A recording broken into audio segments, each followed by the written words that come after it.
this?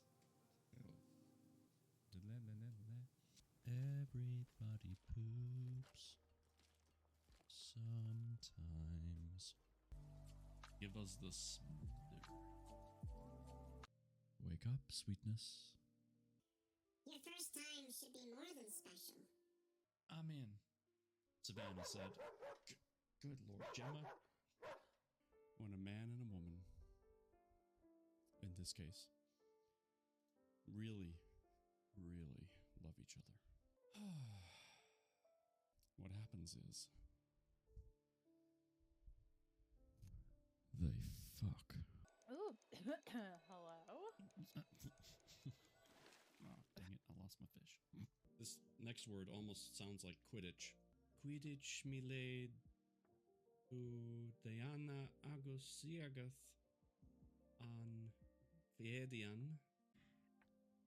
As much as I love fucking you, sweetness, we stared into each other's eyes whilst I moaned in ecstasy. Having consumed half of the bourbon, I keep saying bourbon. You know, every time I mess up on a word, Stunt Mama just shows up. She had her seductive smile on her lips. I said we couldn't have sex. I didn't say anything about everything else. Ew. Happy to help. Biatch. You are the spark of light in the vastness of my night. His note, like a finality to a beautiful, breathtaking song.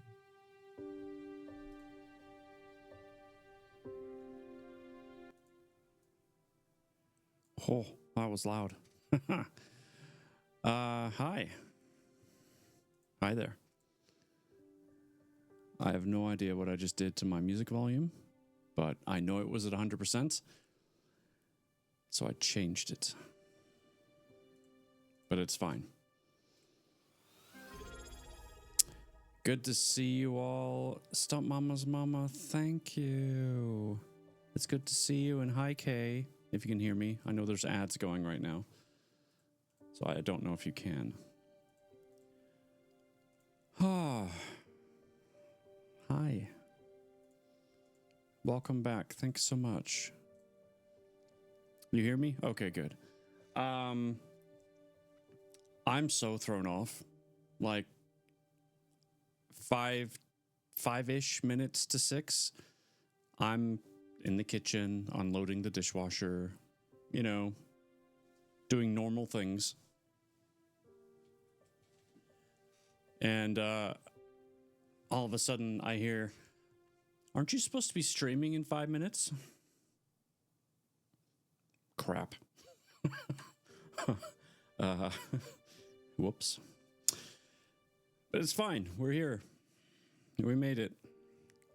We made it. Let me tell you, it's been weird not streaming. My routine, my norm, I am so thrown off. I'm all over the place. I can't even tell you. It's completely messing me up. But we'll get back into a rhythm soon enough. And it'll be fine. It'll be totally fine. Although, actually, now that I say that, good news, which will disorient things again. The house move has been fast forwarded. It's been moved up. So originally we were going to move early December, somewhere around the 9th or 10th. Instead, the movers will be here November 18th, a Monday. So we're moving in a lot quicker than we expected, which I'm excited for, but they've got some things that they need to figure out. Like, there's still some issues that need to be taken care of, and not everything is done yet. So, like, carpet still needs to go in. Appliances need to show up. There's a lot of dings and, you know, just the cleanup things that need to happen, too. So it's getting there, but they're not done. That's for sure. So hopefully everything gets taken care of in time. Like, the garage floor needs to be sealed, you know, all that kind of stuff. So... whew. So we're getting there. Did they fix the vent situation? They did. They did. But as far as, so I happen to have a calendar in front of me. So let me take a look. So it's Sunday right now. So we're obviously streaming tonight. We'll stream again on the 24th. So the following Sunday, no problem. Halloween, not sure yet. Not sure. But then you've got, let's see. So then there'll be another Sunday, another Thursday, one more Sunday, and one more Thursday. And then that'll be it for like 2-ish weeks. I won't even have internet at one point. So, yeah. Good times. So we've got a few weeks yet. We've got 1, 2, 3, 4 weeks of streaming until I'm interrupted again. But at least this interruption is for a new house. So, yay. Mitchell, good to see you. How are you? Long time. Hope you're doing well. They fixed the vent. Did they move the AC unit? Oh yeah, they moved the AC unit quite a while ago actually, which was good. Yeah, it wasn't let that gonna happen. Sheesh. So yeah, things are moving along. It looks a lot like a house right now. It sure does. It's just missing a few, key pieces like carpet and appliances. Stuff like that. A toilet, a few of the necessities. So we're getting there. Well, Sunday, November 17th, I'll be babysitting the grands anyway, so I wouldn't be able to listen that night. All right, well, good for you. That sounds like the stunts are moving and grooving, doing something. Who knows? Cool. So, my work trip. We we flew into Phoenix. I was hoping that since it was October, Phoenix would have been a little bit cooler. It was miserable. Absolutely miserable. It was 104 degrees or thereabouts every day. Every day. And I was in a 3-piece suit every day. And not just a toilet, but a flushing toilet. Yes. 3 of them would be good. As long as, as well as showers and stuff like that. So yeah, 104 degrees the whole time. It was like even at 10 o'clock at night when it was nice and dark and the moon was out, it was still in the 90s. It was horrible. And then we flew into Baltimore and drove 3 hours over to Penn State at their State College campus. And it was like the polar opposite. It was like 50 degrees, which I was loving and appreciating. But everybody else was like, oh my God, it's so cold. So yeah, that was a nice change. So then we spent time, a few days there. Then we drove to DC, spent some time there. And then we spent some time back in Baltimore, or at least the surrounding area. And then we flew home. So it was a long trip. It was a great trip, though. Work-wise, we got some really good stuff accomplished. So, no complaints on that front at all. It went really well. So, but I'm glad to be home. I just need to get back into a rhythm. Like I said, I'm all thrown off. I don't remember where we left off in our story either. I'm sure it'll come back to us, or to me at least, once we do. Oh, and let's not forget, thank you, Stump Mama's Mama, for the resub. Let's spin the wheel.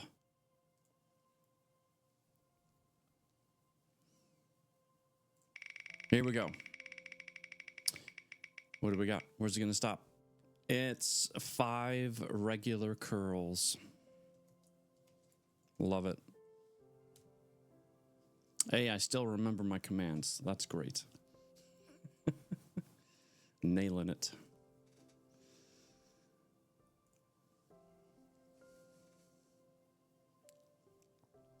Sure feels good to get back in your own bed. That's always my favorite part of returning from a trip. It did.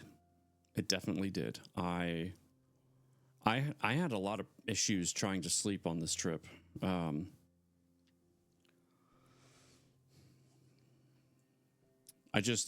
always concerned that I'm going to sleep past my alarm.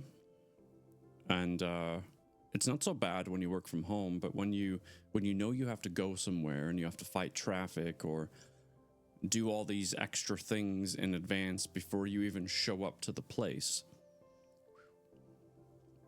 sometimes that can be a bit daunting. So my brain is like, check the clock when I wake up and it's like 3 o'clock in the morning. I'm like, go back to sleep, brain, you're fine. So it's basically like that the whole time. Sometimes worse. But anyway, let's take a sip of tea here. My first sip.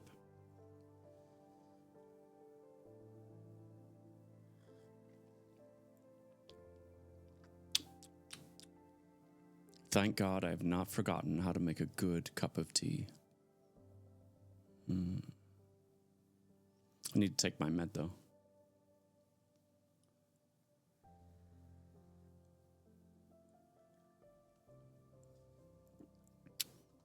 All right, nailed it.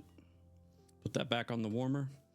Oh, and before we start reading, I did a very stunt mama-esque thing, and I picked up a little souvenir from the trip, and she would be proud of me because it's a mug with a whole bunch of stuff on it.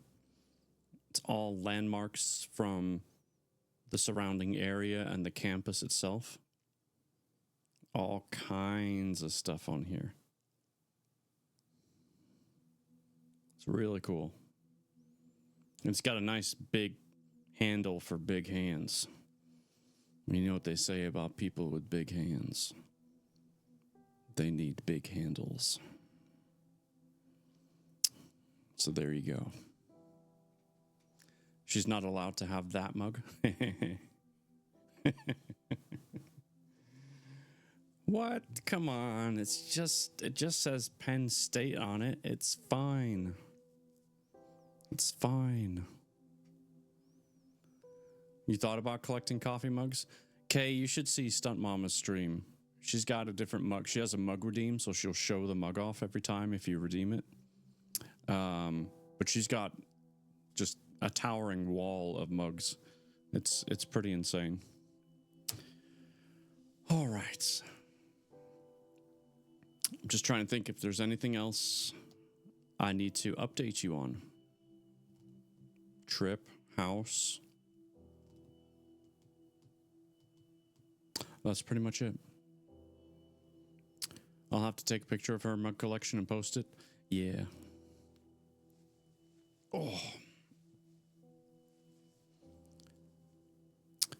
Well, I only have one mouth and only need one cup. I like your style, Kay. That minimalistic pursuit. It's a game changer. Saves money, saves time, saves space. I don't blame you at all. All right, ladies and gentlemen, boys and girls. After a 2-week-ish break, we are back to the reading. We are on chapter 12. Dust one time, you'll consider minimizing your life too. Seriously. Gosh, I hate dusting. I don't mind vacuuming. I don't mind mopping the floor, but dusting...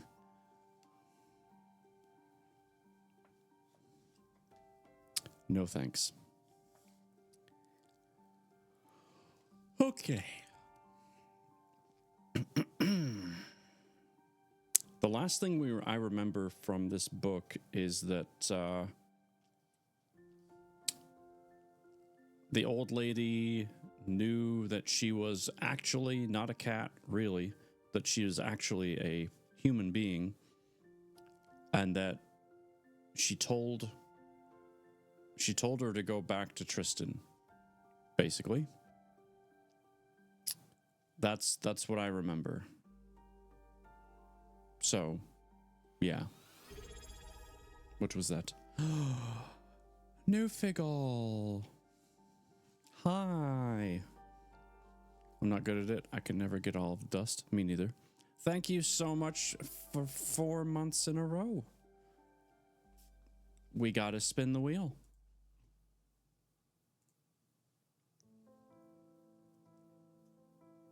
This is for your sub, New Figgle. We're just about to start reading too, so you're just in time. Hammer curls. I don't know why there's no space between the 5 and the hammer, but that's fine. Figure that out later. All right, so now we got 5 regular curls, 5 hammer curls, and 10 push-ups. Excellent.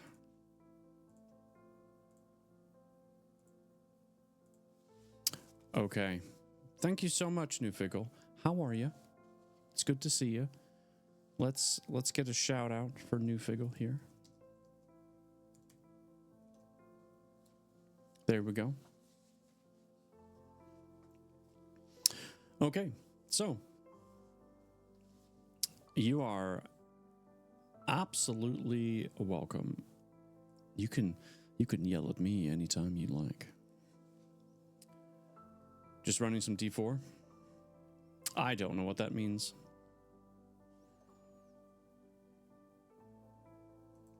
But if it makes you happy. Oh, wait, Diablo floor. You meant Diablo, right?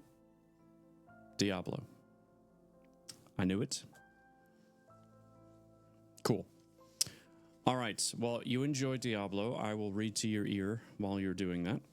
And let's get caught up on our story here. And take it away. Chapter 12. Here we go. My throat is raw from meowing. Not that anyone can hear.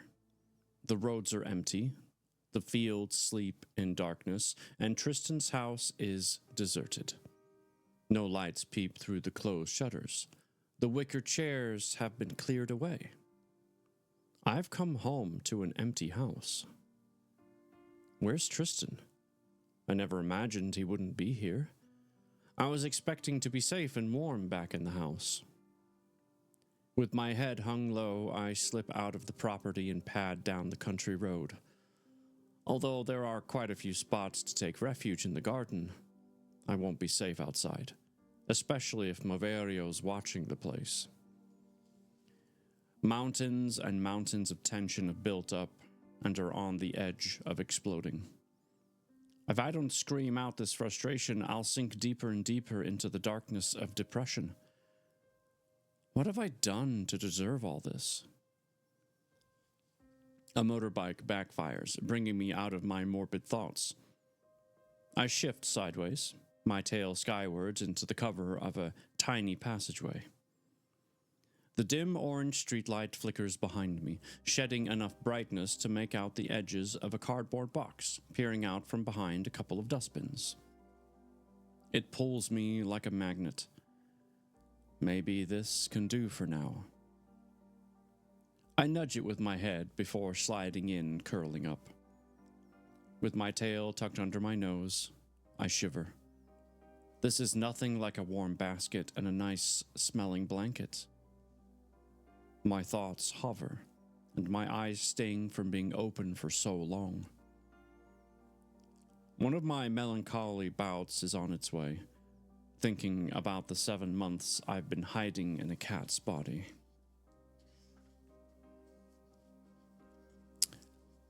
I wake up, cramped and hungry. I dreamt of Tristan stroking me in front of the fire. Why isn't he at the house? Venturing out of the box, I stretch my legs. Too many long hours of crouching have made me stiff. I shake my head and set off to find food. Gazing at the sun, I figure it must be late morning, even though the roads are empty. I let out a relieved meow when the church bells toll. Of course, it's Sunday. My stomach rumbles, reminding me it needs food. I trot along the road under the protection of the trees. From what I remember, a fig tree borders parts of the thick woodland in one of the fields leading out of Bainon. The tree comes into view, and my stomach growls like a bear straight out of hibernation. I break into a loose jog and head for the goodies. Most of the fallen figs are bruised or mushy. The birds have got here before me. Judging by the number of puckered fruit, they must have had a feast. I sniff the air. Something smells weird. I whip around and check out the entrance of the thick woodland. The sunlight filters through the leaves, casting its mellow tones on the forest floor. A ruffle of feathers from the lower branch of an old oak catches my attention, and I'm stuck to the spot, eyes locked onto an owl's face glaring back at me. He moves his head from side to side. I swear he's smiling at me. My stomach muscles tighten. His eyes widen, and it's only then that I catch their strange color. One blue, one green. Shit. He clacks his beak while his feet fidget on the branch, and my hackles rise. He's going to dive at me any minute now. And he does. He pushes up off the branch, wings spread to the full. With his head locked in line with his body, he plunges towards me before pulling it back and thrusting his feet forward, talons outstretched for the kill. My pulse picks up a quicker tempo, and my breath catches in my throat as I dodge to the side, taking in his menacing, blazing eyes and the rhythmic beating of the air. I mustn't let him touch me. If I regain my human form, so will he, and I'm no match for a fully grown man.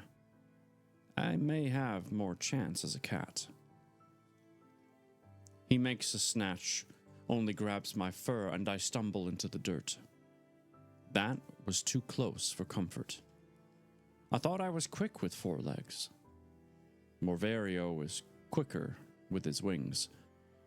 He lands on a branch nearby and prepares himself for a second shot, his frustrated screeches filling the air. I don't hang around and rocket toward the longer grass. It won't be so easy to drop down on me there. Another screech fills the air, this time edged with triumph. I glance over my shoulder to see the owl in full flight, hissing like a snake gone wild, its largely proportioned wings spread to the limit. I gallop to the road, where a slight rise in the ground promises refuge. A road mender's shelter, abandoned when their jobs disappeared a little after the Second World War. The shelters were kept as a vestige of the past. Crouched in the deserted hideout, I tried to calm my fraying nerves, ignoring the sharp pain under my paws. I grazed the tender pads when I scrambled down over the stones before landing on the road. Faint scraping resonates from the stone roof, and my ears prick up. I guess Morvario has landed. Light from the sun stretches the shadow of an owl onto the road, confirming my guess. Where the hell is she gone? Even though his voice is a low screech, I pick up every word. I roll myself into a small ball, praying he won't detect me because there's no one around to save me. But then I recall what Minima said about the collar keeping me safe. Could she be right? Morvario can't sense me? My eyes are glued to the shadow on the road, a few meters away. I daren't drag them away. Not that it makes any difference. If he hops down and enters the shelter, I'm done for. He ruffles his feathers and lands not far from the entrance in his human form. My eyes widen with curiosity. Apart from the dark silhouette of him I saw getting struck by lightning when I first got turned into a cat, and his deformed shape outside Tristan's door. I haven't seen him since Mama passed away. Everything around me freezes, and my vision shrinks, focusing on his face. One green eye, one blue, set on wrinkled skin from under the brim of a large black hat. He's aged since I last saw him. He turns his head from side to side, freeing a few strands of long, dark hair from the edges of his hat. Built like an ox, he advances in slow movements, his heavily lidded eyes combing the countryside, searching for his prey. A few stones fly to the side of the road as he scruffs them away with his heavy boot. It's obvious the monster's angry. He's lost sight of his target and won't be carrying out his evil deed today. "Where the hell are you?" he bellows into the air. Agitation from the long grass on the other side of the road catches his attention. Whatever it is, it's moving fast, clearing a path through the field. Cursing under his breath, Mavorio lifts his cloak high over his head and shifts back into an owl, his wings once again open to the full. A powerful shriek fills the countryside as he rises up and away into the sky. Carried away on the breeze, I stare after him until he's no more than a dot on the horizon. I'm so thankful to Minima. She said the collar would keep me safe. I snap out of my thoughts. Time to get to the cottage and see if Tristan is there yet. A knot forms in my gut. He has to be there. My feet travel at high speed, kissing the ground with light paws. The scenery slips by. I'm oblivious to it all. My gaze is fixed on the road ahead.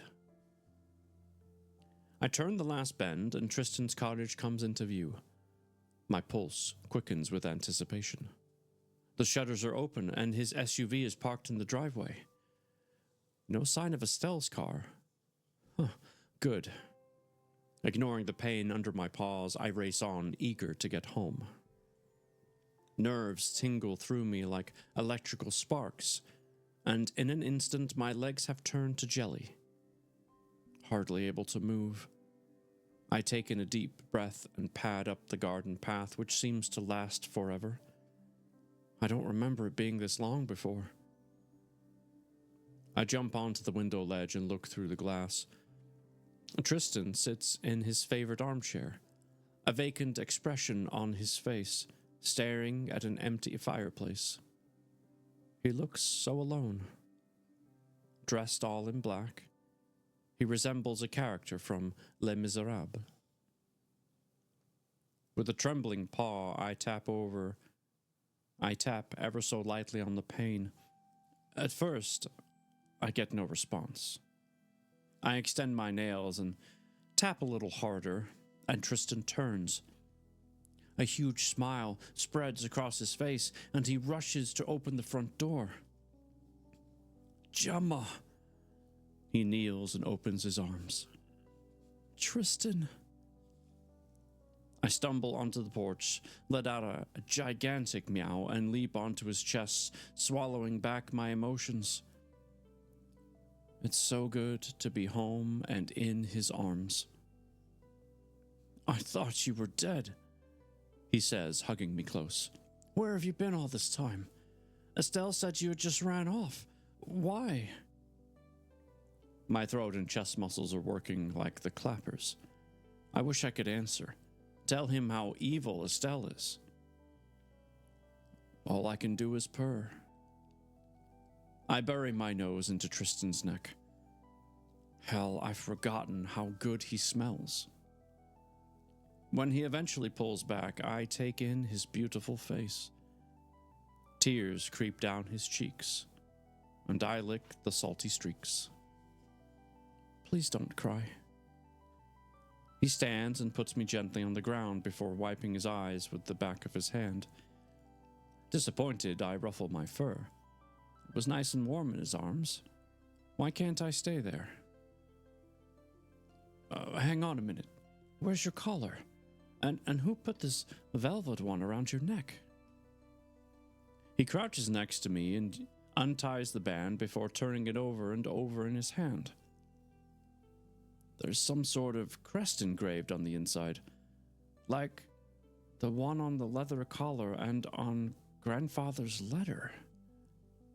His voice rises with excitement as he rubs my face. Oh, if only you could talk, Puss. Yes, if only I could tell him what that Minnie-Ma took my leather strip and exchanged it for this beautiful collar. Instead, I let out a feeble whine and brushed my head around his leg. He slips the collar into his trouser pocket and turns to me. Never mind. You're here now, and we need wine to celebrate your return, or rather, I do. And I'm going to keep my glass out of your reach. We don't want you getting tipsy a second time, do we? No chance. I learned my lesson. Tristan heads into the kitchen, opening cupboards and drawers. Just getting a corkscrew, and I'll get a bottle from the cellar. I head to the settee when my heart skips a beat. On the mantelpiece rests a photo of Estelle sat on the beach in a flowered pareo. Pareo? It's a thing you wear at a beach. Grinning with that false smile of hers. Where did that come from? Have they been on holiday together? My eyes remain glued to the print, and my jaw clenches. Frustration swirls like poison in the pit of my gut. A stab of jealousy sinks deep inside before rising to choke me. I swallow hard to get rid of my disappointment. That doesn't work. I pound my front paws on the carpet, trying to block out the pain. That doesn't work either. Disheartened, I leap onto the mantelpiece and prod my paw at the photo. I'd give anything to wipe that stupid grin away from her for good. After what she did to me, I don't need to see that pathetic face, and neither does Tristan. I swish out my tail good and strong, and the photo frame topples over and crashes onto the stone hearth. Good riddance. Tristan rushes to the lounge in a whirlwind, his eyes flit from the broken frame on the floor to me balancing like a ballerina on the mantelpiece, then back to the frame. I lower my ears and peek up at him with enlarged pupils. Let's hope he falls for the "I'm a poor cat who nobody loves" expression. He observes me before crouching to pick up the pieces of glass. If I didn't know any better, I'd say you did that on purpose. You got it. I get the impression you're not fond of Estelle. Although she can be a bit much at times. She's usually good company. He finishes putting the shards into a small bucket. I don't understand what's come over her lately. She's snappy, stressed out even. I jump down next to him and brush his leg with my cheek. Be careful, he says, lifting me with one arm. Excuse me. I don't want you treading on pieces of glass and cutting your paws. He carries me into the kitchen and places me in front of the basket. You stay here until I can vacuum the lounge. I gaze up and meow. And don't worry, Estelle won't bother us for a while. She's away on another business trip to Brazil this time.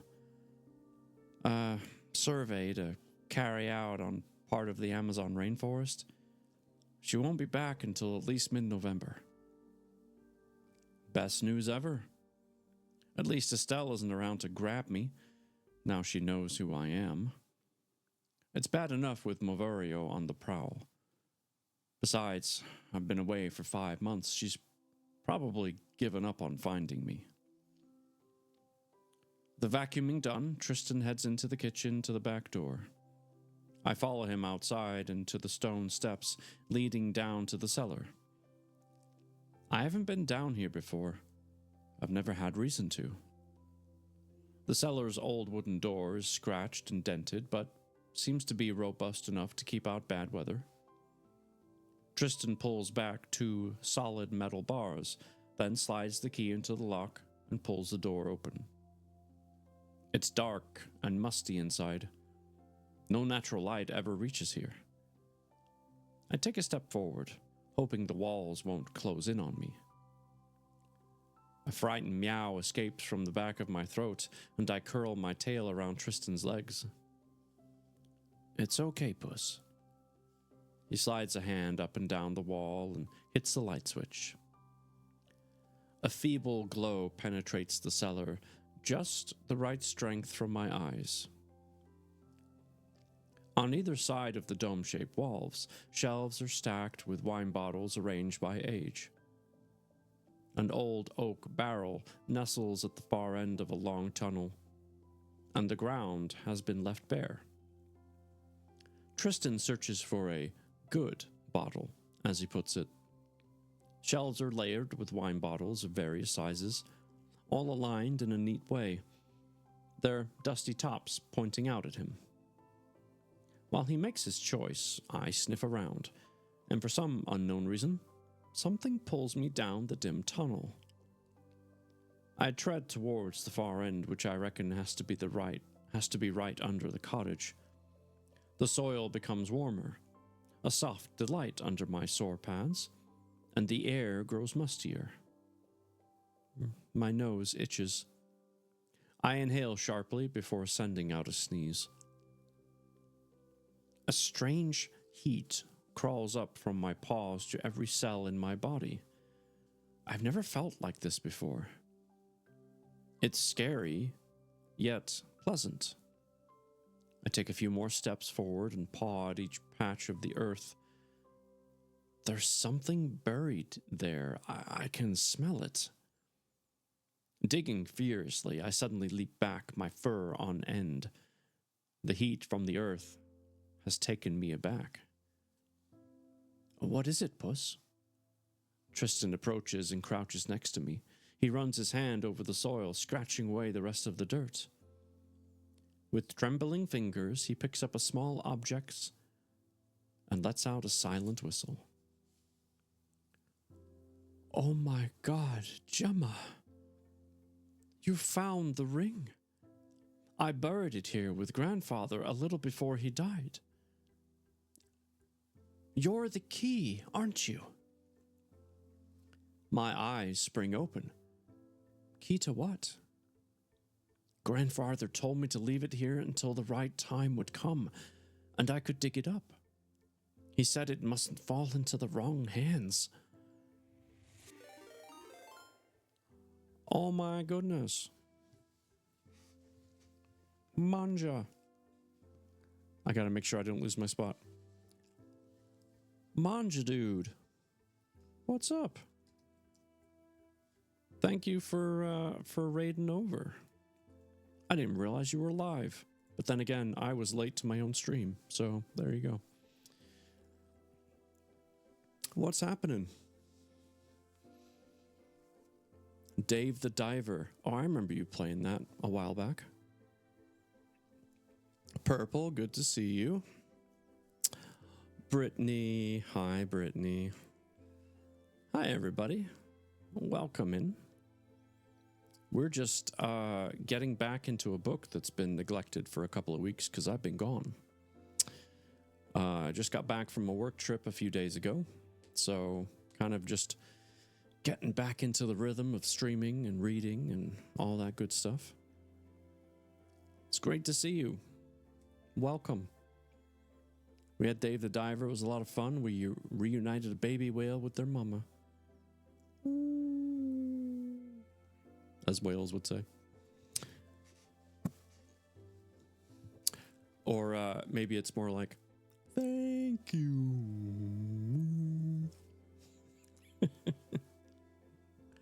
Grey Wolf, hello, welcome in. Well, thanks for thinking of me. I appreciate it.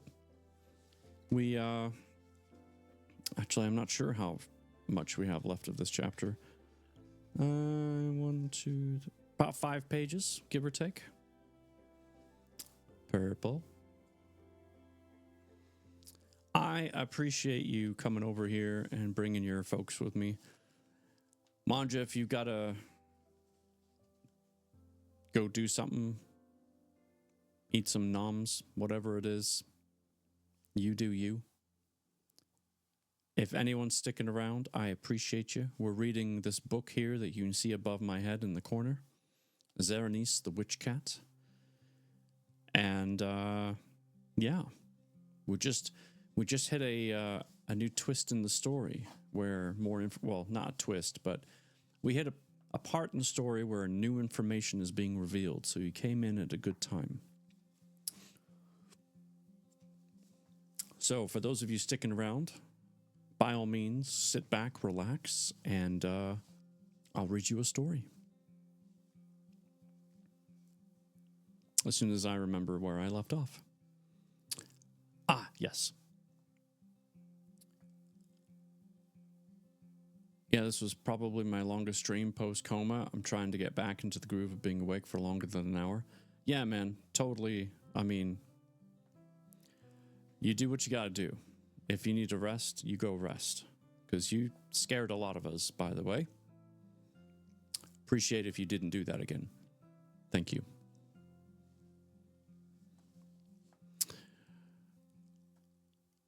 He said it mustn't fall into the wrong hands. Excitement etches his voice. Yeah, like Morvario's evil mitts. A huge grin cracks Tristan's face as he stares at me. You've been sent to find the ring. No, I haven't. I came to get it away from Morvario. I check out the object in his hand as he rubs away the dirt. I recognize Xerenyse's ring. My heart's gone mad, thumping against my chest. Even if the stone isn't completely free of soil, there's no mistaking that twisted band of berries. Remembering Great-Grandma's words, I whirl around in delight. Xerenyse's ring is supposed to glow when the right person tries it on. I stretch out my paw and touch it. Warm vibes shoot up through my leg and leave a toasty tingle in my tummy. Tristan takes his time, running the ring over and over in his hand, rubbing off the remaining earth and blowing away the dust. Wow, it's really warm. My stomach clenches. It has to be him. It's got to be him. I trample the ground with my paws, eager for him to get the ring on his finger. What's up, Gemma? You're taking your time. He closes the ring in his fist, grabs a bottle, and mounts the steps leading out of the cellar. Right, let's get this ring cleaned. Finally. Excitement wires through me as I follow close behind. I'm like a child who's finally been allowed to open up the piles of presents stacked under the Christmas tree. Blood races to my brain and my head spins. I want to run, to yell, to tell everyone what's going to happen. Back in the kitchen, Tristan drops the ring into a small bowl and drowns it with warm water. I observe, mouth dry, pulse racing. Food? He says, grabbing a sachet of cat food. How can you think about food at a time like this? I'm not even hungry. My stomach lets out a huge growl, proving me wrong. Well, maybe I could manage 1 or 2 mouthfuls. Tristan places food in front of me. My nose dips into the dish, and before I've had time to savor the meal, I'm licking the last scraps from around the edges. You must have been hungry, he chuckles, opening the bottle of red wine. He pours out a large glass and lifts it in my direction. Cheers. I tilt my head. When is he going to put me out of my misery and set that ring on his finger? Surely it must be clean by now. If he leaves it in the water any longer, it's going to wash away. With bated breath, I watch him take it out of the water and dry it on a nearby tea towel. His eye never leave the golden band. Ever so slowly, he slips it on to his middle finger. Because you are awesome, Atkinson? No, you. But thank you. My eyes widen, waiting for it to glow. It doesn't. I stumble back and collapse onto my backside. It's not him. He's not the one. This can't be right. My chest pulls as I swallow the painful lump in my throat, and my dreams are crumbling away. Fits just right. He moves his hand from left to right, admiring it in the light. I wonder if I should be wearing it. Maybe I need to read Grandfather's letter again. Refresh my memory. Yeah, I'm thinking she needs to wear it, but that's just me. I vaguely pick up what he says. My mind is more concerned with how to get over this letdown. It's my own fault. I shouldn't have raised my hopes.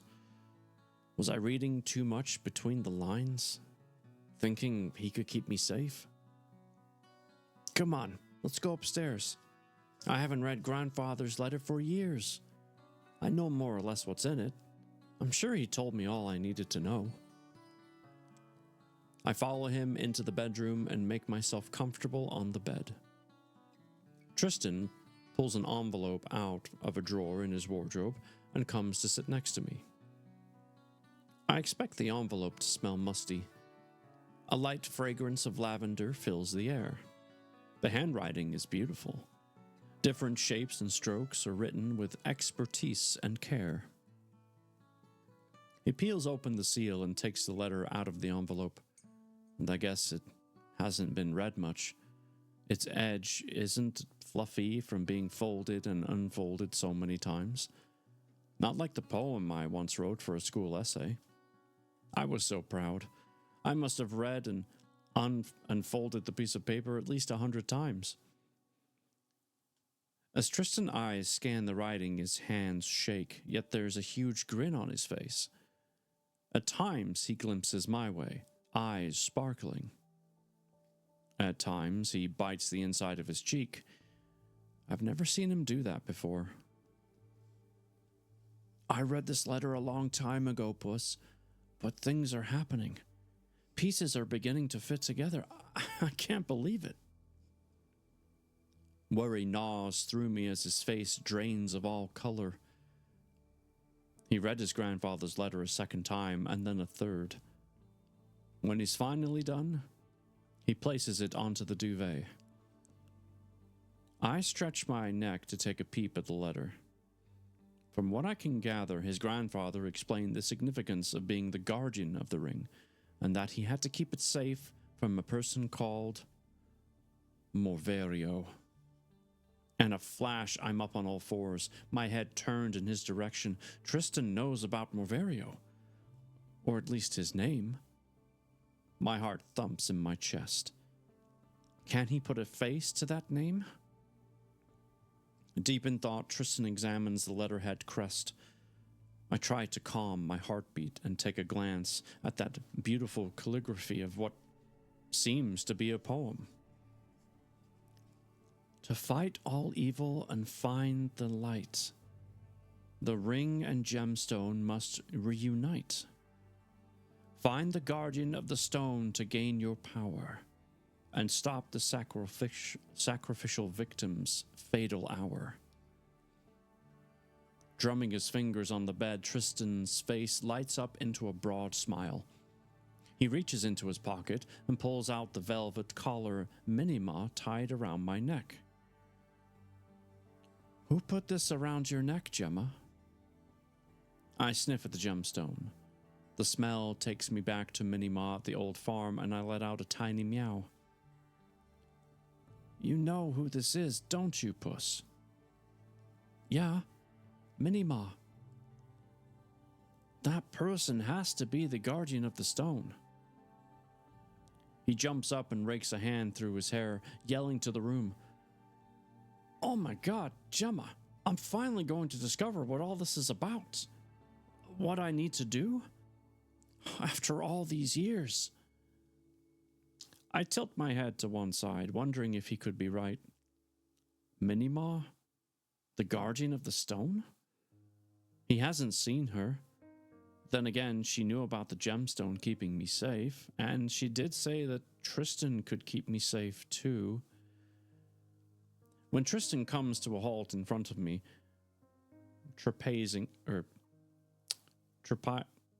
wow, I'm fine. I can read.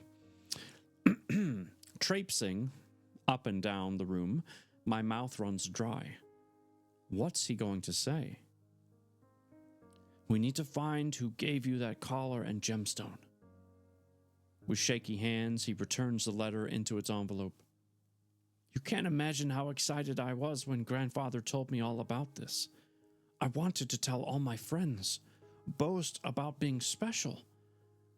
But Grandfather said it was something that had to be kept secret.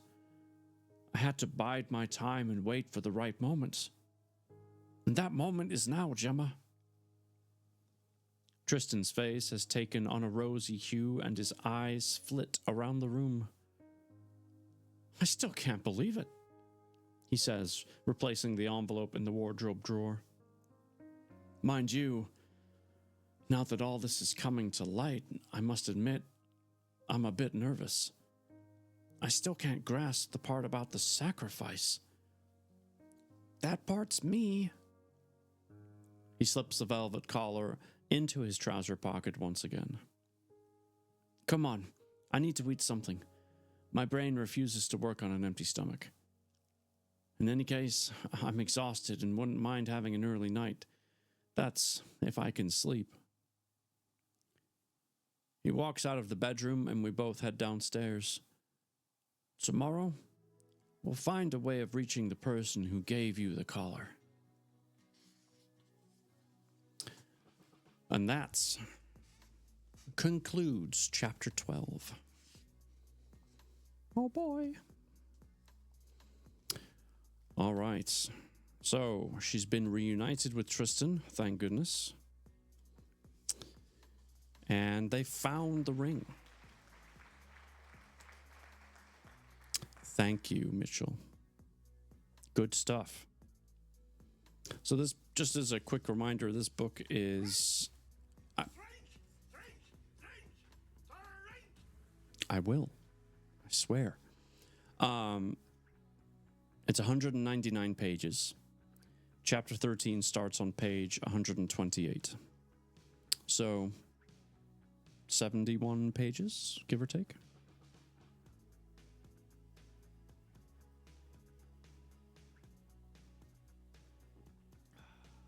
Good stuff. We will certainly be done with this book before the move.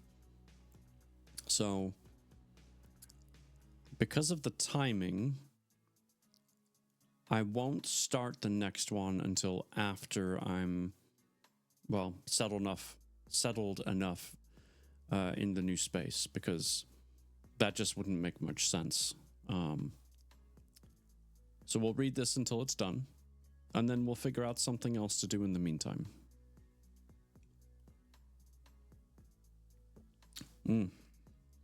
So good. Very delicious. So delicious. Oh, my neck. So stiff.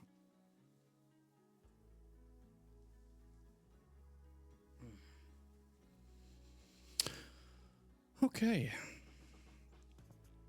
Well, thankfully, it wasn't too difficult to remember where the story left off, because the next chapter, or the chapter we just read, I should say, did a bang-up job of filling us in. Good stuff. Oh. I was just kind of browsing ahead. Chapter 13 isn't long at all. It's 1, 2, 3, 4 and a quarter pages long, give or take. Not very long at all.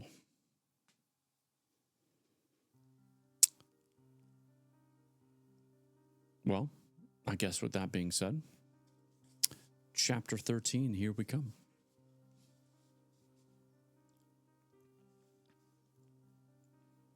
Tristan enters the kitchen the next morning, and I suck in a sharp breath. His haggard appearance confirms he hasn't slept much. Swollen eyes, ruffled hair, drooping shoulders. He honestly looks the worse for wear. Hi, Puss. Did I keep you awake with my restlessness? He massages my head, and I raise it higher, giving him access to under my chin. Sorry. I had a lot of things on my mind. To be honest, I didn't sleep well either. In fact, I didn't sleep at all. My body refused to relax. I tossed and turned until the early hours when, unwilling to disturb him with my insomnia, I crept downstairs to crash out in my basket. That didn't work either. Come on, he says, opening the food cupboard. Let me feed you. He prepares my breakfast, not that I'm hungry. Too much on my mind to think about food. He puts my dish next to my basket and sets about making coffee. When the percolator gurgles to a halt, he pours a huge mug and takes a long sip. Oh, Christ, this is good stuff, he mumbles. Just what I need this morning. I sit back from my half-eaten food. I can't eat another mouthful. Too hyped up about the past events. Tristan takes his coffee and heads into the lounge. I follow and jump onto the settee. Deep in thought, with his hands cupped around his drink, he stands in front of the window and stares outside. Apart from the regular ticking of the antique clock, the room is plunged into silence. Who is that at the gate? Gemma. Hello? Thought I would come and listen on my birthday? Well, happy birthday, Gemma. That's cool that you would come here on your birthday. Thank you for hanging out. October 20th, Gemma's birthday. Happy birthday to you.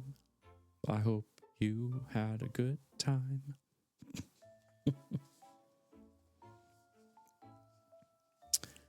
We won't ask how old you are,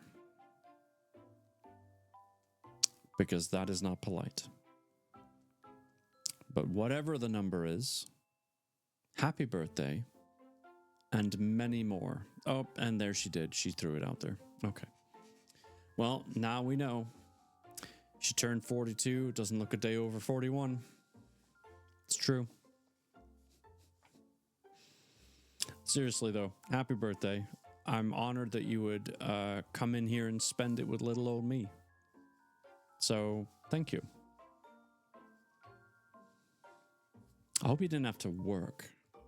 That would be the worst.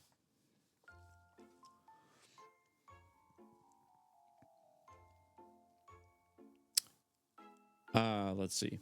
Oh, yeah. Tristan's like, who's that? His loud voice breaks the silence, making me jump. Resting his cup on the window ledge, Tristan heads for the door with me zigzagging between his legs. The door unlocked. We both step outside before he closes it behind us.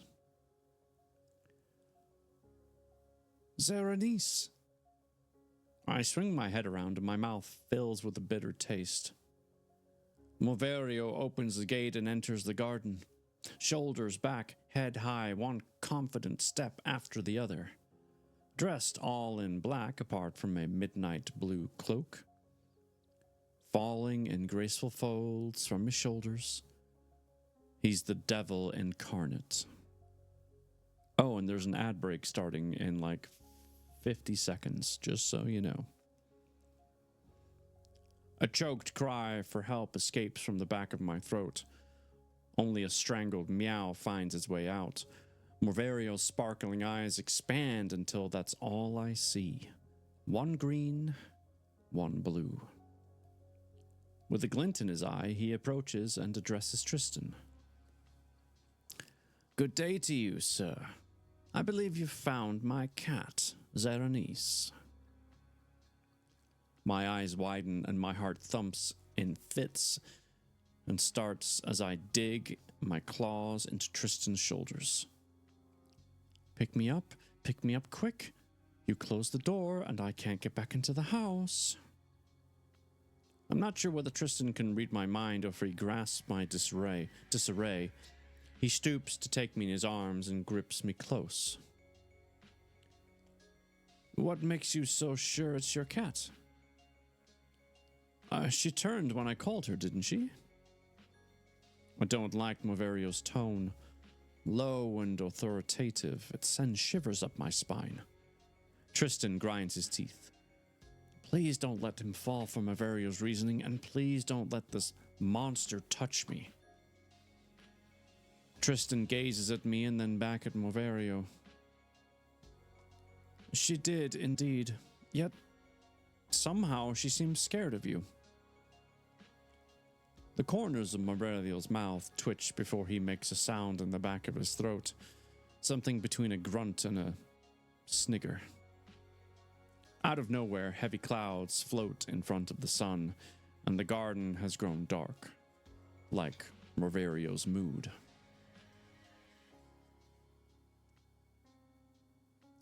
I tell you, that is my cat, and I want her back, or what?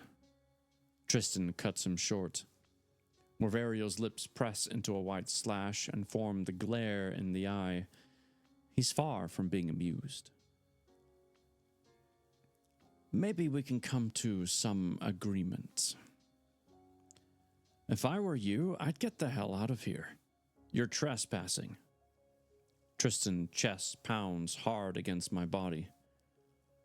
And stay away from me and my cat. And what do you intend on doing if I don't? You don't scare me one little bit. Wow, I never imagined Tristan like this. In fact, I never imagined him other than the gentle, considerate type. Morvario shuffles from one foot to the other before taking a step back. Don't tell me he's afraid.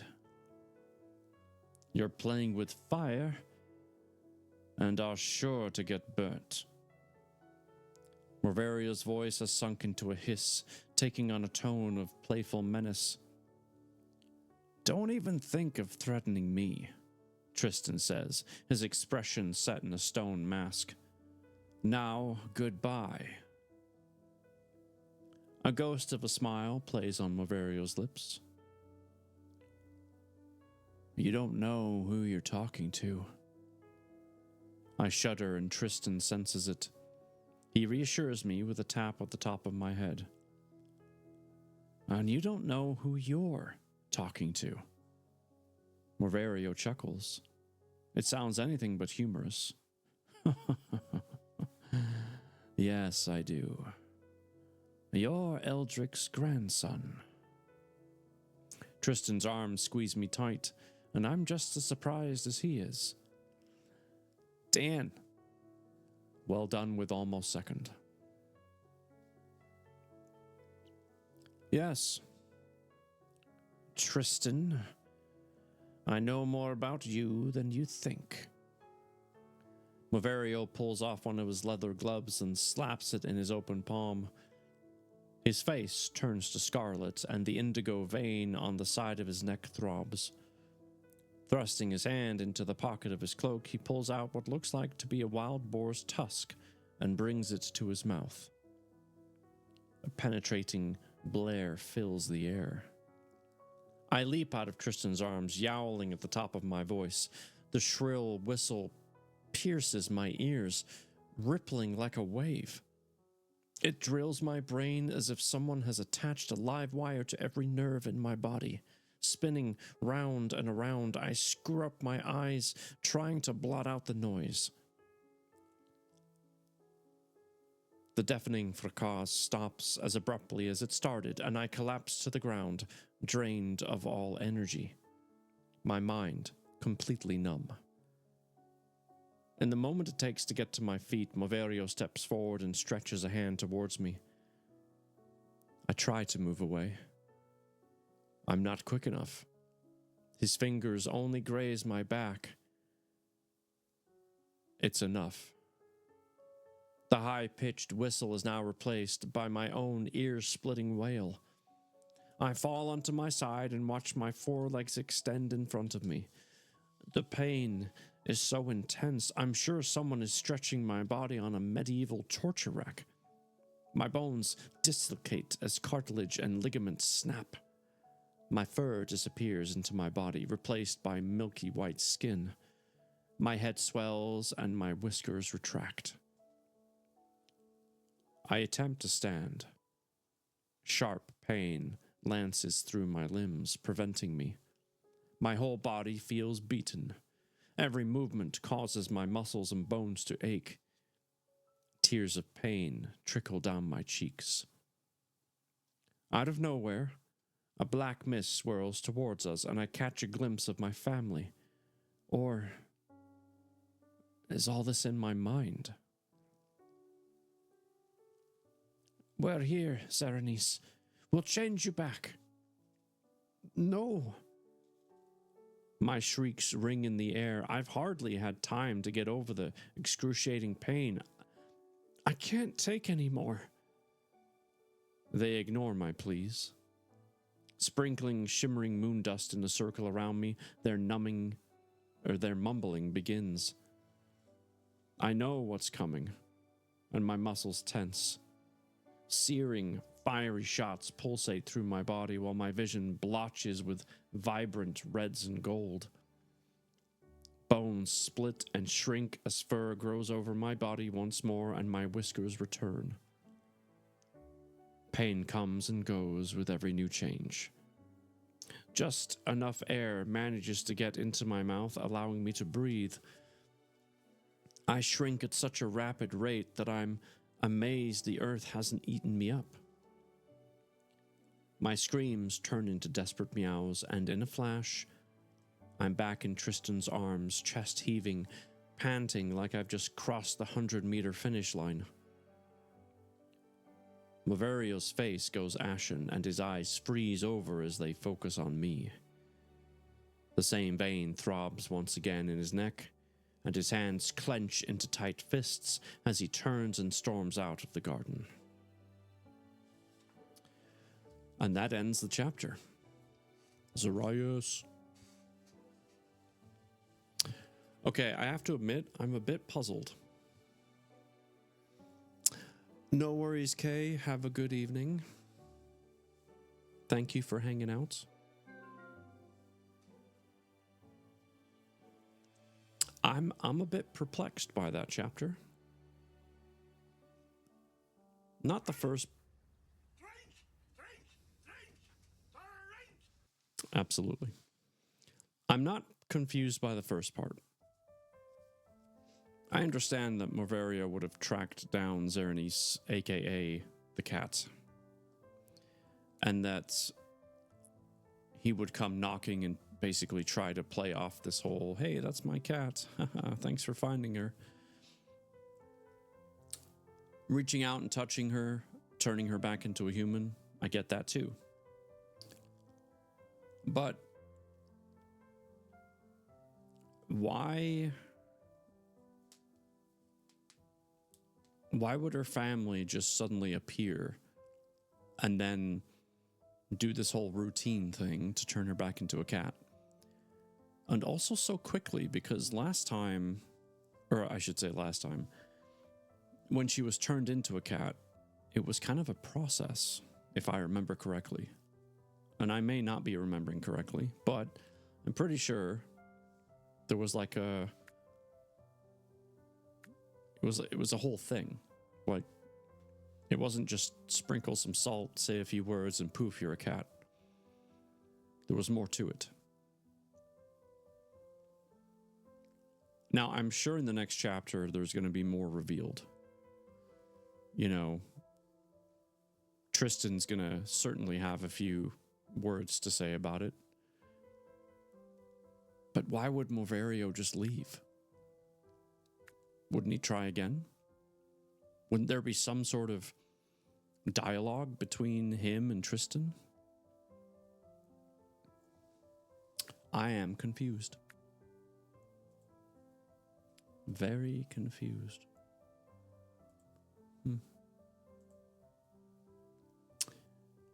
But I guess we'll find out, right?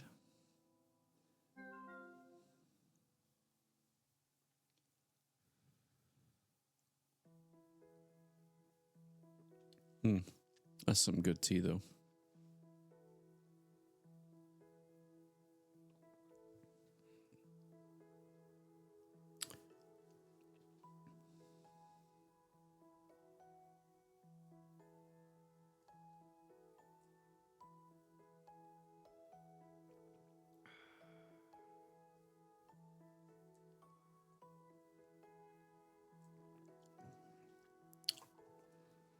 Okay, let's put that back. I mean, is anyone else thinking what I'm thinking? More! More! I will eventually.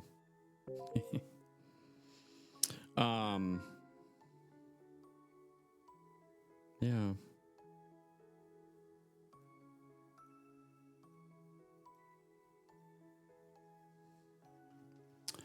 I don't know, something about that chapter just left me questioning things. And I can't tell. Like, I have a feeling, knowing our author, that it's gonna make sense, you know, in the next chapter. But I feel like chapter 13 needed a bit more information to help it kind of round itself off. Or at least just enough of, what am I trying to say? A little bit more dangling off the edge to make us not go, huh, so much? Like one huh is enough? Like a teaser?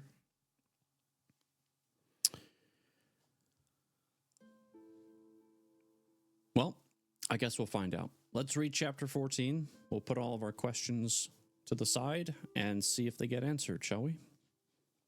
Because that's the beauty of what I do here. I don't read ahead. I have no idea what's going to happen. I just read it, and then what is. That's why I have all these questions.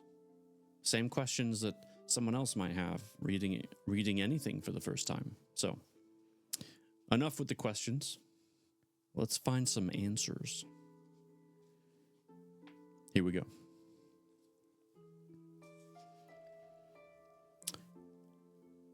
Tristan sits in front of his untouched supper, crushing breadcrumbs between his fingers.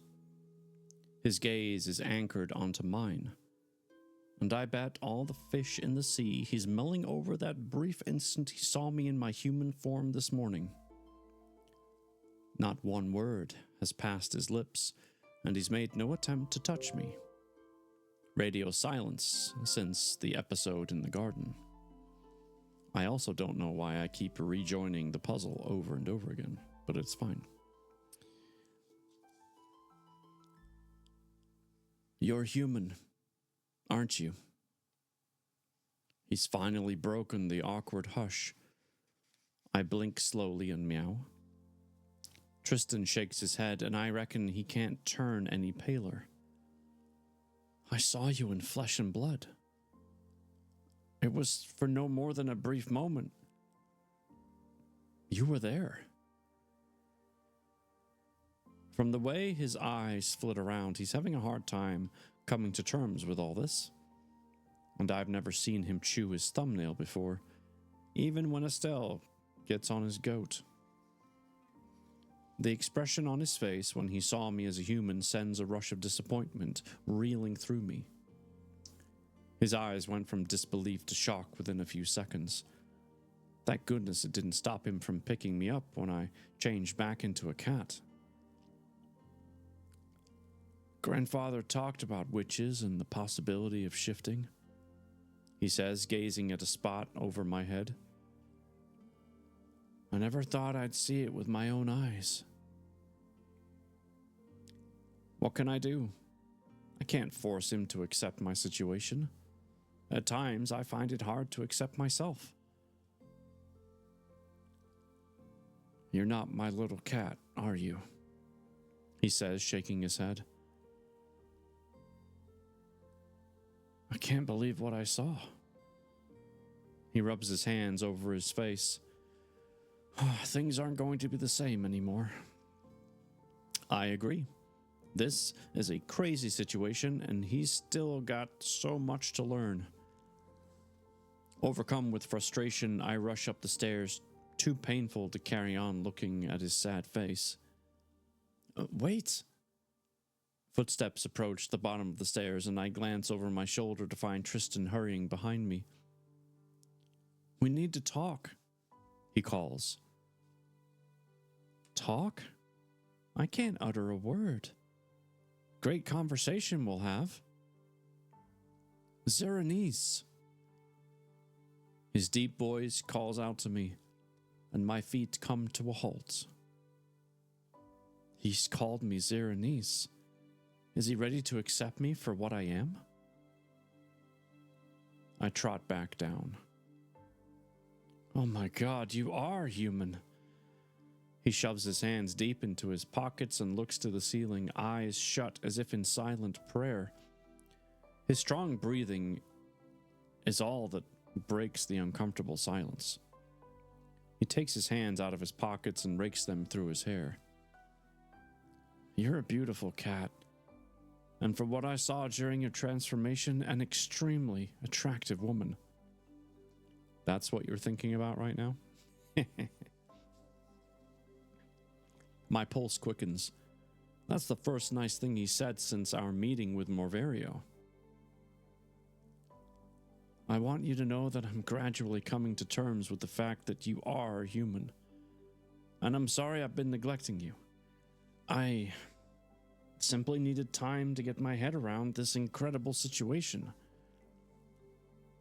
I wait for him to continue. He doesn't. Instead, he grabs a bottle of wine from the kitchen table and heads upstairs. He doesn't call me to follow. I'll give him some time on his own. Heavy-hearted, I walk to the settee, praying Tristan will soon be back to his normal self. He needs answers I can't give. We have to get to Minima's. And there's a break in the story. Yeah, I think it would be weird if I suddenly knew that my cat was human and then be like, okay, kitty, let's go. Climb on the bed. But then again, how interesting would that be? I mean, let's face it. We've all wanted to know what our dogs or cats or our pets in general are thinking. If they could talk, what they would say. Ow, I just smacked my headphones. Sorry about that. We've all had that that curiosity. I'm no different. What would my cat and dog say if they could talk? I wonder. I wake the next morning, sunlight striking me straight in the eyes. One after the other, I stretch my legs and head to my bowl. A crust has formed on the little milk I didn't finish. What a pong. Where's Tristan? I usually have fresh cat milk to drink every morning. A tide of hurt rolls over me. With a hesitant paw, I prod at the dried up milk. It sticks to my fur. I bring my paw to my nose and come close to gagging. It's sticky, and no way am I going to lick it clean. Instead, I rub it clean on the floor cloth next to the back door. Right, time to find Tristan. I creep up the stairs as if scurrying isn't the thing to do under the circumstances. The bedroom door gives a faint squeak as I nose it open. The shutters haven't been closed, and in the mid-morning light, I make out Tristan's body in the bed. Meow. No movement. I meow louder. Tristan grumbles and rolls over. I leap onto the bed and loom over him, inhaling the stale alcohol in his breath. Hi there, he whispers, getting up on one elbow. His face is a color I can't quite describe, somewhere between green and gray. Strands of hair stick up straight at the top of his head, and he has a job lifting his eyelids. In plain English, he looks bloody awful, and I know how he feels. Didn't I get a bit tipsy a few months back? I need a shower. Master Corgi, hello. We'll be looking for a bit. No worries, thank you for the lurk. Looking forward to getting back into your project, by the way. Owen, at the ready. He sits on the edge of the bed. From the ways his eye roll, I'm pretty sure the bedroom has become part of the fairground. With both hands clasping his head, Tristan heads for the bathroom. I sit and wait patiently while the water runs and runs and runs. If he doesn't get his act together, he'll either drown if he hasn't already done so, or will soon be out of water. Just as I scratch at the door, the cascading water ceases. I sheath my claws. When he steps out of the bathroom, he's fully dressed. It's taken a while to get my head all around this, he says, rubbing both hands over his face. And was it worth you getting drunk over it? From your appearance, obviously not. Coming closer, he holds out a hesitant hand before drawing it back. It's not every day you discover your cat is a human. I let out a shaky breath, waiting for him to touch me. He doesn't. Instead, he rubs his chin, something I've seen him do when he's wound up or confused. Just give me a bit more time. His comforting words fill me with warmth. I've got so much to take in right now. What with the ring popping up again, with you bringing back a special collar and that evil man turning up, I feel a bit lost. But we'll pull through. Yeah, I hope we do, because the hardest part is to come. We head down to the kitchen. Tristan prepares his breakfast and then turns to me. I know you're human, he says, opening a sachet of chicken supreme and squeezing it into a dish. But I'm not sure if you can eat like one. I mean, you're still a cat, and I don't want to upset your stomach. With my dish in his hand, he looks back and forth between the table and the floor before placing my food on the table. It's encouraging to see him trying to treat me like a human. Breakfast finished, Tristan potters around the kitchen, deep in thought. I head for the lounge and sit on the windowsill, enjoying the warm rays of sunlight slanting through the room, when trouble arrives. It pulls to a halt in a Peugeot and steps out, dressed from head to toe in black. Blast! That's all I need. Bimbo popping up. And she's coming for me. Maverio didn't succeed, and he's no doubt hoping she will. I have to keep out of her way. Only me, she calls, opening the kitchen door. I got back early from my trip. I scamper to my basket, heart thumping. What if she manages to grab me behind Tristan's back and takes me to Maverio? Are you all right, darling? she asks, finding Tristan staring outside with the tap running full blast. He snaps out of his daze and cuts off the water. Yeah, I'm fine. He turns from the sink, his silhouette accentuated by the strong rays of sun gleaming into the kitchen. His features stand out like those of a black cutout, perfect and distinctive. Estelle tilts her head to one side. You don't look all right. You've gone white as a sheet. If I didn't know any better, I'd say you've just seen a ghost. Well, maybe not a ghost.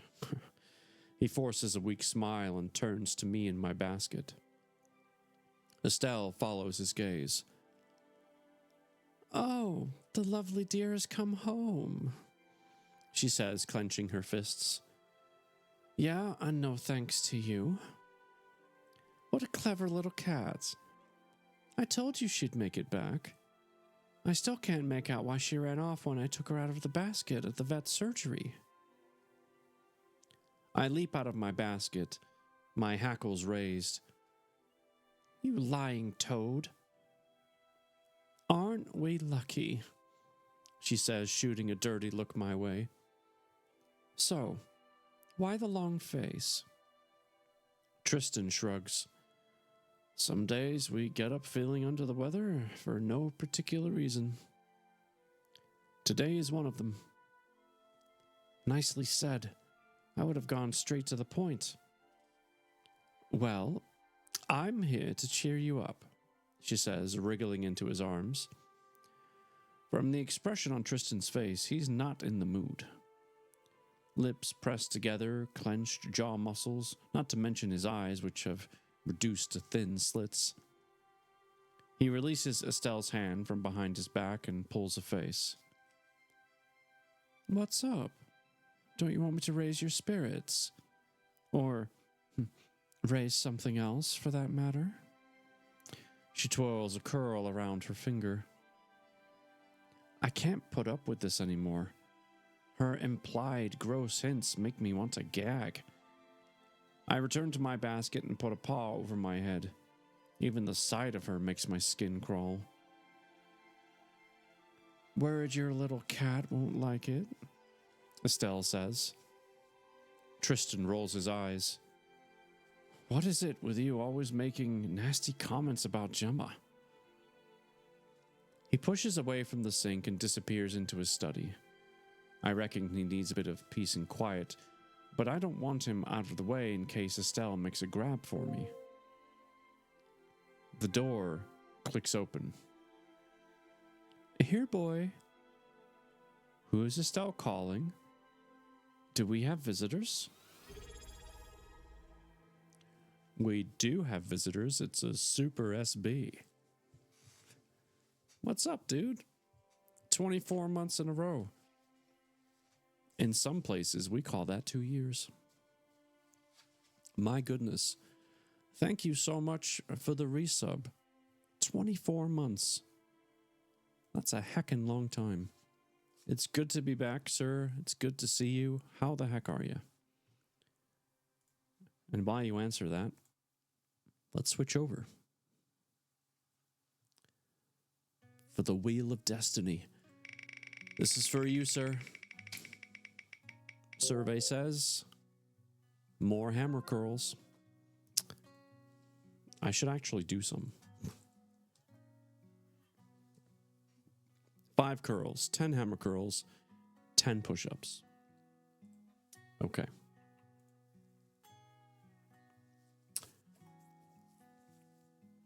Xerenyse, your bro, already started the puzzle.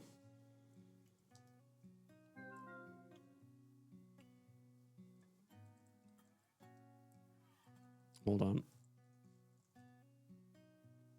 I feel like I'm spelling this wrong.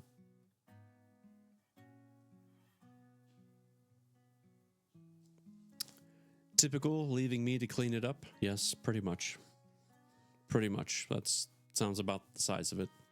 It's always the younger brothers, you know? Which, I'm the younger brother, so I know.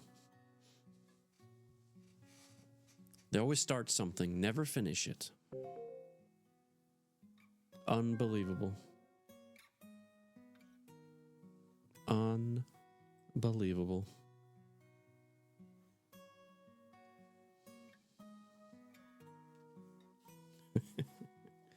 Seriously though, thanks so much for the resub. I greatly appreciate it.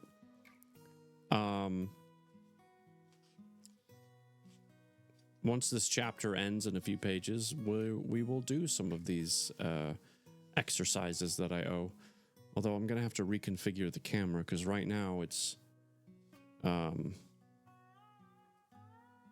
pointing at this. So we'll figure it out. Now, where was I? Oh, that's right. Okay. She said, "Here, boy." And Estelle is bringing somebody in, probably a dog. And I'm guessing that dog isn't actually a dog at all. It's probably Morvario. But that's just my guess. We'll see. I leap out of my basket, turn to the door, and come face to face with the fat hound Estelle has just led into the kitchen. He plants himself in the doorway and scrutinizes me through dark eyes, saliva dribbling from his flaccid chops. Oh, it's not Morvario. At least his eyes are the same color. Interesting. That would have been a really good opportunity for... Anyway. I take a step back, and the mutt lets out a menacing growl. My back arches, and every single inch of my fur rises, making me feel a lot bigger. You don't scare me, fatso. Estelle grabs hold of its collar as I spring into the tips of my toes and spit ferociously. That doesn't do much to frighten Fatso, which means I'll have to resort to fisticuffs. A good deep scratch on the end of his tender nose should put him in his place. The corners of Estelle's smug mouth curve to meet those mean eyes of hers, and she's in revenge mode. You deserve to die, she says, staring at me through narrowed eyes. And now you're back again. That's exactly what I'm going to do. Kill you. Sod my brother. I can always take your skin back to him. That's gross. Before I get a chance to unsheath my claws, she releases her hold and the dog catapults in my direction, teeth bared to the full. I gasp and make a wild leap to avoid the mutt. In a flash, my claws are anchored into the heavy velvet curtains, and I'm hanging from the top of the dining room, head crushed to the top of the ceiling. The bulldog glares up at me, barking its face off. I pull my head back to join in with my yowling. Why should Fat Chops be the only one to holler? Above the din, I just managed to catch Tristan's angry voice. He storms into the room and pushes Bimbo aside. For Christ's sake, Estelle, get a grip on that dog. He spits out the words as he tugs on Fatso's collar. What in the world came over you to buy a dog? Estelle's smile vanishes. I get lonely, and I can't count on you lately to keep me company, can I? Her voice is edged with sarcasm. You can't even keep it under control. It almost attacked Gemma. Estelle lets out a strangled gasp, which shows, without speaking, what she thinks of Tristan's response. Her eyes flick from side to side, no doubt calculating her next approach. Tristan drags the dog to the floor, or to the front door, and Estelle follows. I spy them from afar. Until you manage to control the dog? His name is Hades, she butts in. Hades? Am I surprised? I wouldn't have expected less. Calling your dog the Greek god of the underworld fits her to a T. Well, please leave Hades at your place. I won't have Gemma petrified. There you go again. Estelle poses with hands on hips, rolling her eyes in my direction. Everything revolves around that cat. What's come over you? You've changed. And not for the better. That cat's bewitched you. Tristan's left cheek twitches as he tightens his hold on the dog. And what about you? He replies. Don't you think I haven't noticed your strange behavior? It's blatantly obvious you hate Gemma, and I have no idea why. She's an adorable cat. Oh, you're so wrong. A malicious smirk plays on Estelle's features. That is no cat. She's a witch in disguise. No sooner the words leave her lips than the clasps a hand over her mouth. What are you talking about? Although Tristan's voice comes over as tight, there's no mistaking the worry on his face. Nothing, darling. Take no notice of me. I've been watching too many films about the paranormal. Estelle lowers her head before her eyes shoot my way. There's hatred in them, and I'm sure Tristan has seen her face too. Goodbye, Estelle. He opens the door and pushes the dog outside. The set of Bimbo's lips and the angry crunch of her shoes on the gravel prove she's in a huff. I fancy she's not going to let things lie. Morverio needs me, and Estelle has to do his dirty work. Tristan closes the door and, with both hands pressed on his forehead, leans back onto the wooden panel. Ah, that was a close shave. Don't I know it? And I gather from what Estelle blurted out, she knows you're human. How on earth did she figure that out? Because her brother's Morverio? Oh, why can't I speak and tell you? Tristan crouches in front of me. This is just so unbelievable. We need to find the guardian of the stone. I know that, but how? I remember playing a game with grandfather when I was a kid. I used to ask questions and he would answer yes or no. Maybe we could try that? I tilt my head to one side. How's that going to work? We'll change the rules a little.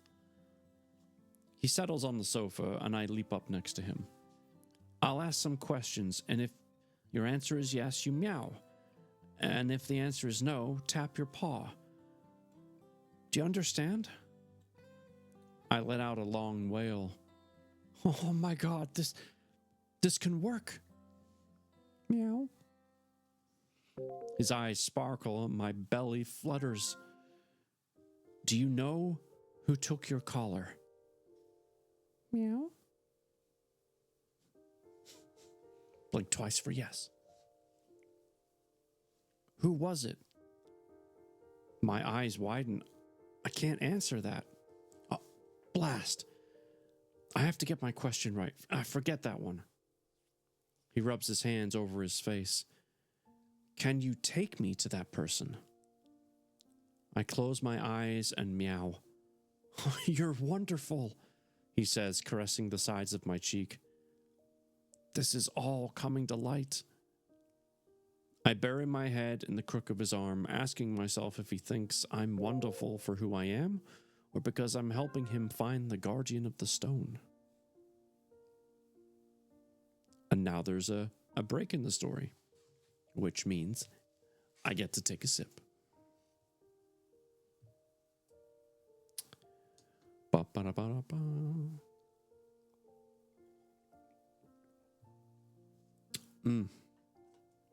So good. I didn't nearly have as much tea on my trip away for work. Oh, how I missed it. All right, we've only got, what, 2.5 pages, if that, left in the chapter. Why am I continuously reconnecting to this puzzle? It's very confusing. Okay. I wake with a start, my heart racing, unsure what roused me. Raising my head, I peer at the alarm clock. 1:15 midnight. The wind rustles through the treetops and my ears spring up. Another noise from outside. Call it a cat's sixth sense or simply instinct. Something's wrong. Sitting upright, I observe Tristan in the feeble glow from the clock. His chest heaves slowly in peaceful sleep, one arm flung above his head, the duvet rumpled down below his waist. Killa. Hi, Killa. How are you? So good to see you. Aren't you streaming right now? I could have swore I saw it pop up. Maybe you are. No, it's good to see you. I lurked on you the other day. I'm sorry I haven't been in. I've been gone on a work trip, so I haven't really had time to do much. Barely had time to scratch my butt. But I'm back now. Woo. But it's great to see you. I hope you're doing well.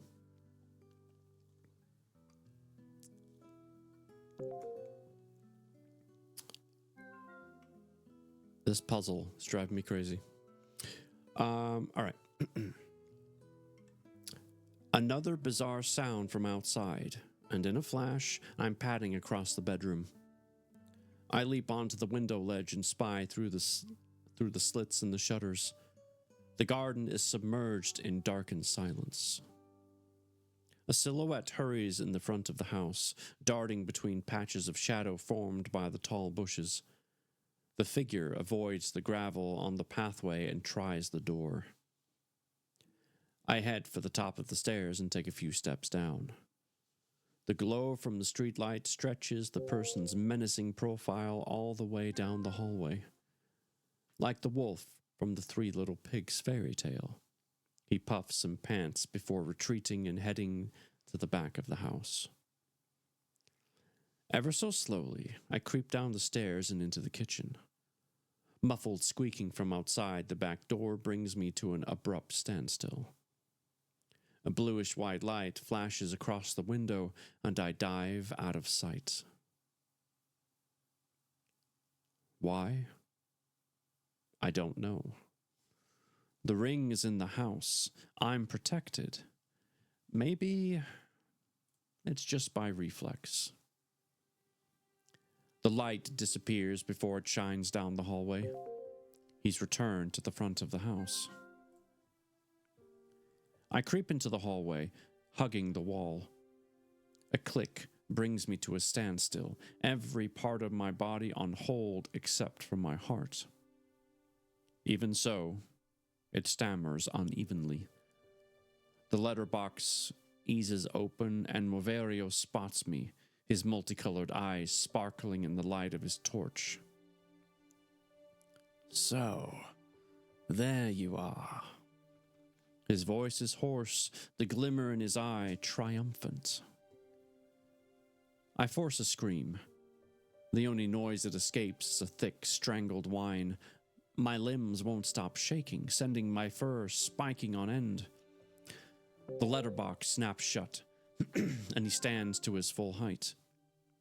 I make out a dark mass rising in the air. Must be his arms pulling his cloak above his head. Two loud claps of my hands echo in the hush of the night. I hold my breath. He can't possibly shift and get in. He doesn't have the right ring. Xerenyse's ring lies on the bedside table in Tristan's room. Doesn't stop my throat from drying up, though. Again and again, like a few days back, Moverio slams his hands together in an effort to shift. To no avail. His angry voice resonates in the night as he moves away from the door. I dash to the window, overlooking the front garden, and, through the slits in the shutters, I observe his dark silhouette at the gate. In a clap of his hands, he becomes a tawny owl, perched on the gatepost, his head bobbing from side to side. He's shifted. My breath comes out in long spurts as my lungs pump at full speed. Why is him shifting into an owl a surprise? He's been doing that all along. That's nothing new. He opens his beak wide and he's laughing at me, then glides down from the post and takes tiny hops toward the house. Loud heartbeats thump against my chest and blood thunders in my ears. He's coming for me. A tiny noise vibrates at the back of my throat. I'm not sure if the sound is human or cat-like. Maybe it's a bit of both. I'm frozen to the spot. As much as I will myself to move, I'm no longer in command of my legs. The owl approaches.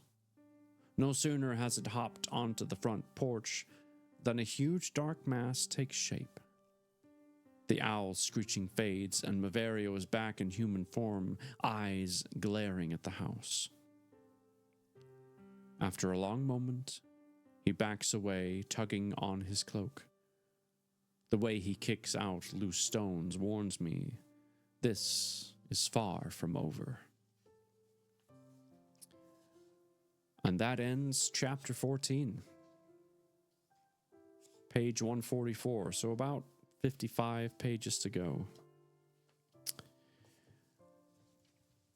Yeah, Maverio turning into an animal, like an owl, is nothing new there. He's done that in previous chapters.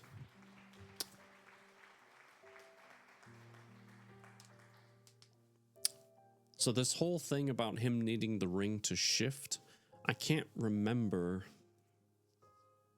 what that's for.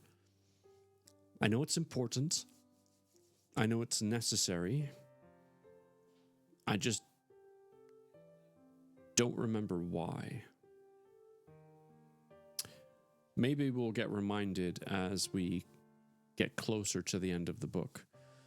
But that will have to wait. Because we are coming to a close, my friends. In fact, I need to find someone we can raid. Let me take a look-see. Perhaps he can't retain his magic as an animal? Yeah, maybe. Maybe. I know it was talked about when, Maverio's character came into the story. I just can't remember what it was. Also, I know I owe the curls and the hammer curls and the push-ups.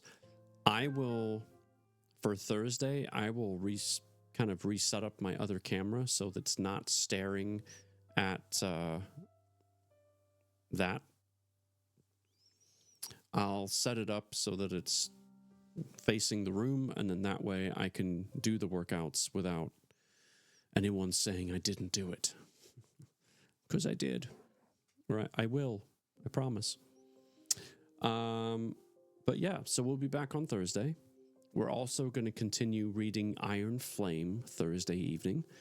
That'll be in Discord. So be sure to keep an eye out for that if you are interested. In the meantime, though, who do I get to raid after being gone? Let's see. Well, Kill is on, because she was just in here, and I knew she would be streaming. She's playing Hunt Showdown.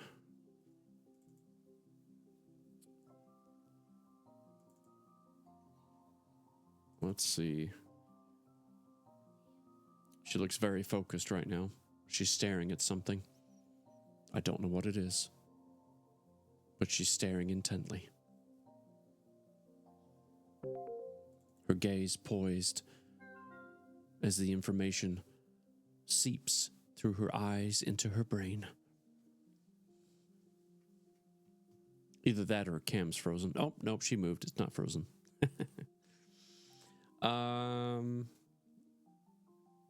Oh, Thump Gaming is also on, playing Diablo.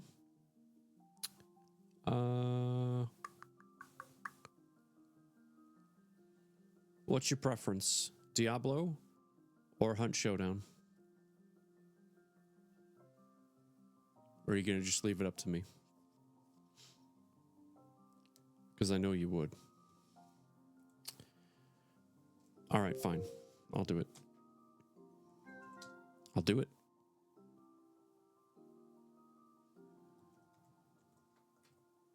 Up to you. Yeah, see, I knew that. That's fine. The raid has created. Please copy the message if you so choose. Thank you again for being here. I know it's been like 2 whole weeks. It feels like a lifetime. I'm so glad to be back. Thanks for hanging out. Thanks for just being here and spending time with me as we continue with the book. And for those that resubbed and showed your continuous amazing support, thank you, thank you, thank you, thank you from the bottom of my heart. It's never required, but it is truly appreciated. It helps buy the books that we read on stream in order to support the authors. So until Thursday, take care of yourselves, take care of each other, and have an amazing night.